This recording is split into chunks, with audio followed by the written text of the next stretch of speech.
और पिछले प्रोग्राम में फरमाइश हुई थी एक सरायकी कलाम की, बारिश। जी जी जी बिल्कुल, मैंने की। हाँ, आपने की थी बारिश। तो ये सुनेंगे तो ऐसे महसूस होगा कि बारिश हो रही है।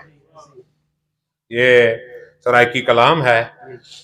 भज्जो मंजिया अंदर सट्टो, नहीं नहीं तो आपको नहीं आका। भज्जो मंजिया अंदर सट्टो, छेर तनूर ते बठली रेवे, लाल तना तू कपड़े छक गन, मासी माल दियां रस्सियां कड्ढे, बाल बलोड़े अंदर मलो। भज्जो मंजिया अंदर सट्टो, छेर तनूर ते बठली रेवे, लाल तना तू कपड़े छक गन, मासी माल दियां रस्सियां कड्ढे, बाल बलोड़े अंदर मलो। पानी फेर सरी दे मुंड च, गोडल देख कबूतर ढके, लाल नहीला पुसदा वैंदा, हाय हाय लेपा लुड़दा वैंदा।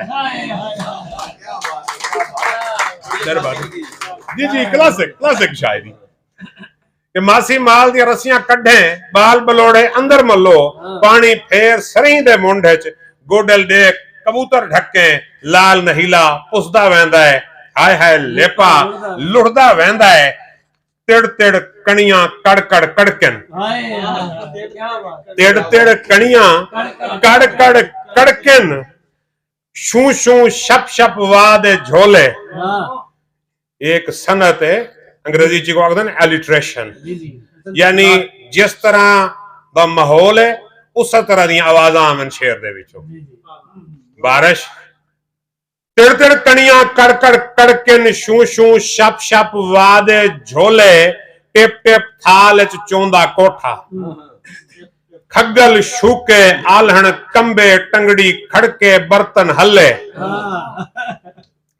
तिड़ तिड़ कणियां कड़ कड़ कड़कन, शू शू शप शप वाद झोले, टिप टिप थाल चोंदा कोठा, खग्गल शूके आलहण कंबे, टंगड़ी खड़की बर्तन हल्ले। तार ते बैठे कावा चीख के इतना आखा, तार ते बैठे कावा चीख के इतना आखा, हाय हाय भेड़े माफिया मंगो, खंभे दे के टालियां मंगो। बड़ी मेहरबानी, शुक्रिया, आबाद रहो।